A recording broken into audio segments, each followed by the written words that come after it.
গতকালকে বাংলাদেশ সরকার ঘোষণা দিয়েছিল সকাল ৯টা থেকে ৮টা পর্যন্ত জরুরি দোকানপাট ছাড়া সকল ধরনের দোকানপাট বন্ধ থাকবে। আমি যখন কালকে 10টা হ্যাঁ, আমি সরদ্দি মেডিকেল থেকে আসার সময় রাতে 10টা বাজে, তখনও দেখছি যে অপ্রয়োজনীয় লাইটগুলো জ্বলে আছে,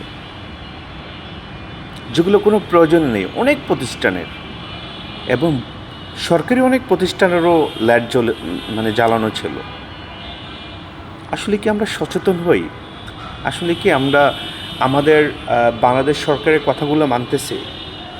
উনি তো আমাদের ভালোর জন্য, আমরা যেন ভালো থাকতে পারি ওই চিন্তা করে লাইটটা বন্ধ করা, মানে বিদ্যুৎ সাশ্রয় বা গ্যাস সাশ্রয় হবে বা তেল সাশ্রয় হবে, এই জন্য আমাদেরকে বলেছে। আমরা জনগণ সেটা কি কখনো বুঝতে চাচ্ছি বা মানতেছি? আমরা কেউ মানতেছি না। আসলে আমরা জনগণই খারাপ। আমরা মানে আমাদের আমরা আমরা আমাদের সম্পদ রক্ষা করতে পারতেছি না। এভাবে যদি চলেন ভাই, খুব বেশি দিন এই